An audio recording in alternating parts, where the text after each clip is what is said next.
Conor, how are you finding life at Motherwell?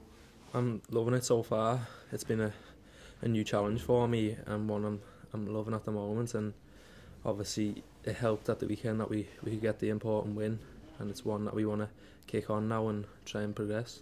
First three senior games, straight in a relegation sort of dogfight. What's that transition been like from youth football to being writing about it? The best way to describe it is, for me, is just it's real. Obviously under 21 football is a lot different, and I'm not knocking under 21 football, but for me the next stage was to go and play professional football, men's football, where I could go and learn about winning games, and luckily we got the win on Saturday and all the lads worked tremendously.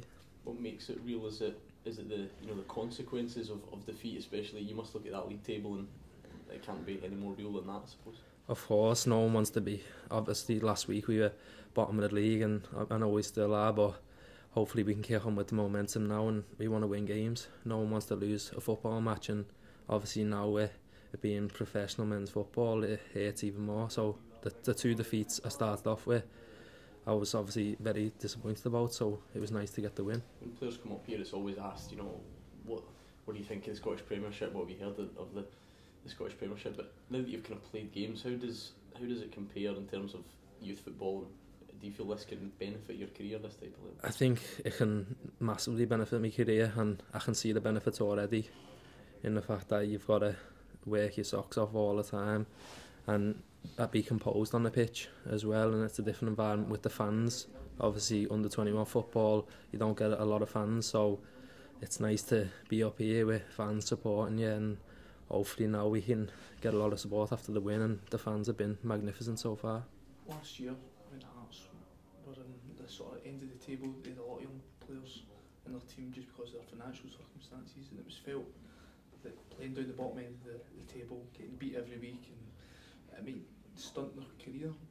Is that, anyway, was that a part of your consideration? You're going to be playing at the wrong end of the table, results might not always go your way, heads can go down, and that can have an impact on your own performance. I think it's vital to learn about that. I'm at a young age, so I think it's important to learn about that now and try and get a feeling that you don't want to be playing at the bottom of the league. You know what I mean? You want to be winning games, and it's invaluable for me so far, and I'm enjoying it.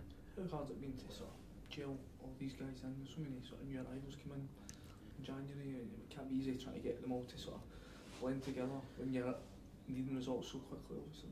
Yeah, well, the first two games we showed signs of gelling together, but maybe we hadn't finished the article yet. But I think there was signs on Saturday where we progressed and we look like a good team, and obviously there's a lot of signings, so it'll take a while, but I think the lads have all tried in training to gel well, and the manager and his backroom staff have all, and we've got new assistant with Robbo, so we've all just trying to gel and trying to pull together, and we're in this together. Have Everton been keeping tabs on you? Have you spoke to anyone down there?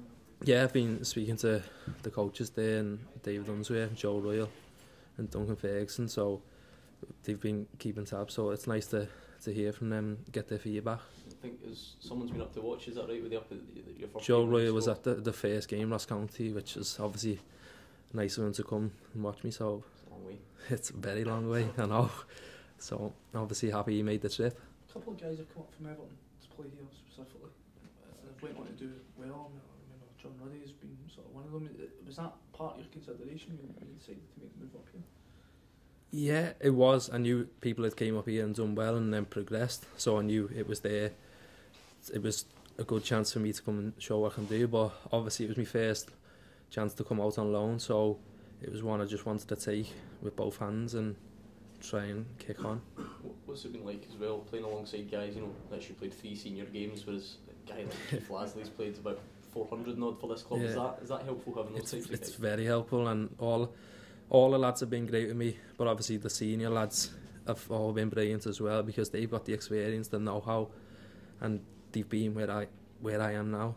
So their advice has been brilliant to me, and obviously I hope that continues. This is obviously your first taste of football, senior football, obviously at Liverpool, but what's it like, sort of personal sense? Is this the first time you've moved away from home? I mean, where have you been staying? Where did you stay before? It's the first time away from home as well, so on that level it's a whole new experience. I've been staying in the Popinjay Hotel. We're literally just about an hour ago we got keys to the new apartment, so it's a relief. Obviously the Popinjay's been brilliant for us, but it's nice to get our own place and get settled. Who you around with? George Long, keeper, so we'll see what he's like. So it means a lot of growing up to do, not just on the park but perhaps off the park, you know, looking after yourself, dishes, washing, all that. Definitely, yeah, I might have to learn how to iron, but I'll ask my mum on that. But